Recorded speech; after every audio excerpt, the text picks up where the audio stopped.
Hello, I'm James Blakely. Today is November 22nd, 1989, the day before Thanksgiving, and I'm here with my father, Everett E. Blakely, doing an interview for future generations. Here's what's going on in the world today.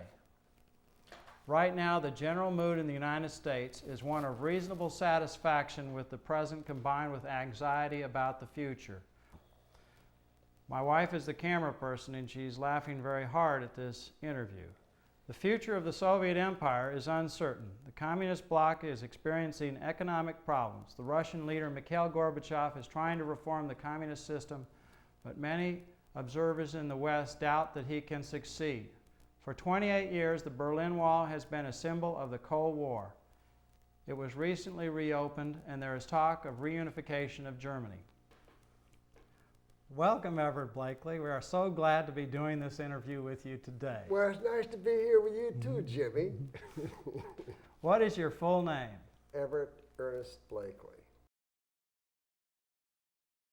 And I can remember in my third year of college that Hitler is doing all these things over there, one of which was he marches into Czechoslovakia and he blasts into Poland, and I told my dad, I says, we're going to get into this. There's just no doubt in my mind.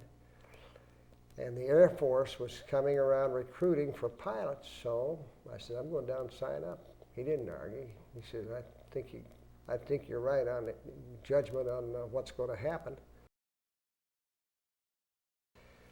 At which point, a big event occurred. I was over at my father's visiting in Modesto when the radio says that Pearl Harbor was bombed and everybody in uniform get back to your duty stations. So that cut that visit with Dad and Delia down, and Dad drove me back, and that was the beginning of World War II. What was your first assignment? Flying fighter aircraft, called pursuit aircraft at the time. So you flew fighter aircrafts, or you were learning how to fly them? P-43, P-36, which was the Air Cobra by Bell, and also a P-36 was the birds we flew while we were at Tallahassee, which was a brief period of time. Well, what did you do when you weren't working for the Air Force to make up for this time that you had previously been selling papers? Well, Jimmy, that's none of your business what we're doing then. No, what'd you do? You went out and got drunk with the boys, you chased the girls, what else? There wasn't a lot of time off, but there was some. But you know, war's on, so everybody's pushing it to get you prepared to go overseas. And so after a few months flying those P-40s, we were sent down to Orlando, Florida. And the guard at the gate, he says, let me see your papers. So we told him we're being assigned to the base. And we gave him a copy of the orders.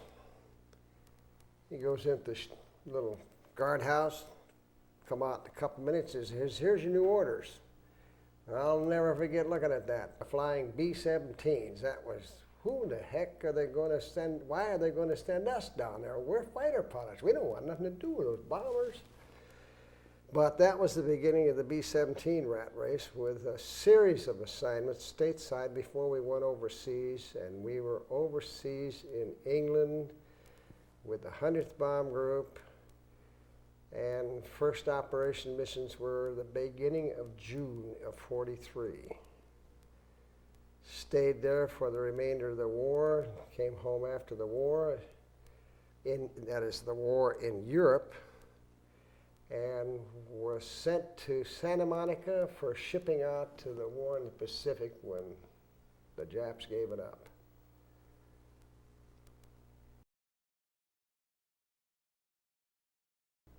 Now, do you have any vivid memories about World War II? Yes.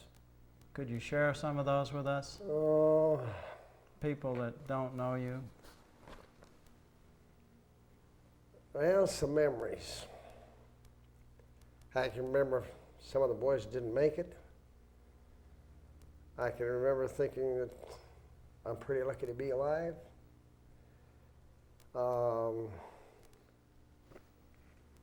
I can say some of the flights were a little rough. To go into detail, I don't know how far you want to go into detail on these matters. Was there any mission that sticks in? Memorable missions, there's two that definitely are loom large in my memory. First one was August 17th, 1943. This was a max effort for the 8th Air Force.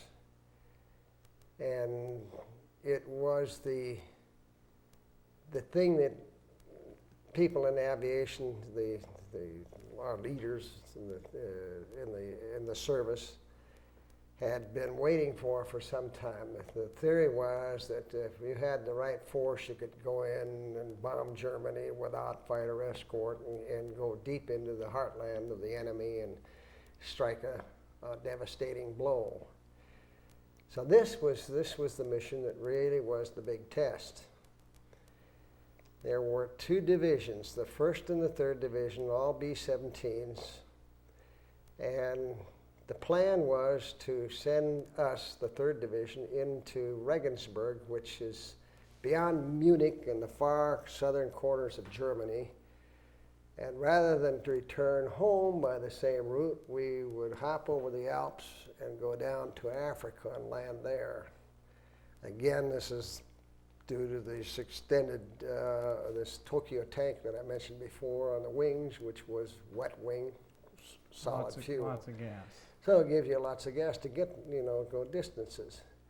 Now the 1st Division was timed to come in directly behind us and go to Schweinfurt, which was along the same path we were taking to go to the Messerschmitt factory at Regensburg.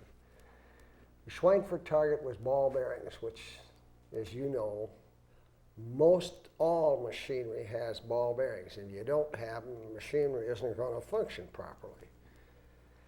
So that, if you can deny the enemy of having his ball bearings, his stuff is not going to last too long. And the theory was that would be a significant blow to his war effort. The rub is that we had bad weather the morning of this mission. LeMay, who ran the 3rd Division, which we were in, had all of his groups that he had under him capable of making close to instrument takeoffs and landings. So the socked-in fog, which wasn't 0-0, was good enough for us to get off and get back down. But the 1st Division had not done their homework, and they were unable to get off without serious question of losses on takeoff. Net result was there was a hem and a haw in headquarters as to whether they're going to pull it off or not, scrub it, because it was going to be out of kilter as far as timing. And they finally said, go. So we did. They didn't. They came in later. As a result, when we went in, we got hit heavily by fighters. Now, if it had worked out time-wise like it was supposed to, that 1st Division would be coming in at the same time those enemy fighters were down gassing up. So they'd be able to get in and hit Schweinfurt before these guys would get up, and they'd only get tagged going out. Well, there was too big a gap in time. We went in and got hit. They went down, they gassed up. They're waiting for them to come in, so they zapped them coming in, and they went down and fueled up. And when they're coming back out off their target at Schweinfurt, they got zapped. There was a heavy concentration of fighters. The Me-109, which is a famous German aircraft, and the Focke-Wulf 190. Pretty darn good fighting machines. And we were last and low, our group. I was leading it, and we got hit pretty damn hard. We had 21 birds going in, and We had 9 when we got there. So it doesn't take much mathematics to know we got pretty well clobbered. And of those 9, only 6 were flyable to go back on the mission on the return. Big losses. So a pretty good Well, loss for us. if Now that wasn't true for every group, but there were something like 60 aircraft of this whole operation that were lost on that one mission, the one day. What? And you don't forget things like that. I also recall one personal incident on that trip. The first time they had used rockets, and, you know, instead of machine guns, they used rockets. And what it was, some of the older twin-engine aircraft were behind our formation, out of range of our machine gunners. And they'd sit there and lob rockets, shoot rockets in at the formation. And I recall one black ball come over my wing. Oh, I would say it's, what, 10, 12 feet out. And you could see the smoke of this black ball, and it got up maybe 50 or 100 feet in front of us, and kapow.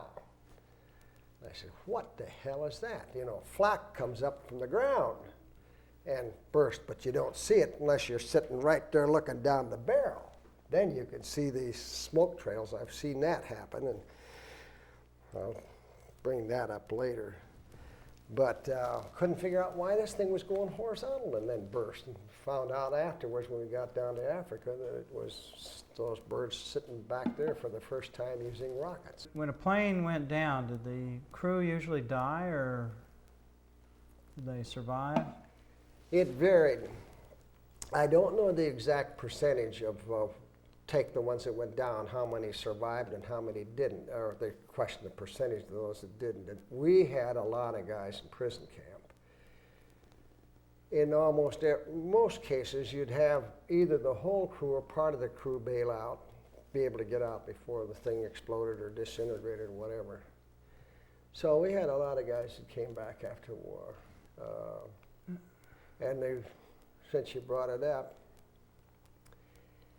the requirement during my period was 25 missions, and you had served your tour and would come home. In order to make that, your odds were that you were shot down 2.5 times to make your 20 missions. So you beat the odds 2.5 times, which is pretty good. In other words, one gets shot down every 10 missions is what it added up to. Pretty severe. Yeah. And the other big problem was our mission to Bremen on October 8th. Fortunately, on this one, I had no wounded on it, and no significant damage. You had some, but nothing significant. But the October 8th to Bremen, the sub-pens there, and turned out to be quite different. Again, we were leading, and just as the bombs were dropped, we got hit by flak and lost an engine and fallen out at formation, and we had a running fight all the way home with the fighters that were up to finish you off, you know. I feel real fortunate. The guys I had on the guns did the job, and they got them before they got us. But I mentioned a while ago about looking out the window, you know, and down at the ground and seeing flak come up. And it's an odd experience. We had lost a second engine in the process. We did get some of the fighters hit us with 20 millimeters. And lost another engine. I had two of the waist gunners, both of them had been hit. One died a few days later at the hospital when we got back. And the radio operator had flak. The ball turret had been hit. So I had about half the crew that was injured. Fortunately, I didn't get anything. Well, you must have been a pretty good pilot to get back. Well, we were lucky, put it that way. Just plain lucky. I don't think about going into the rest of the detail. I think Now- that's enough. You were decorated from World War II. What kind of medals did you earn? Silver Star and several Distinguished Flying Crosses, a bunch of air medals, and the usual service medals.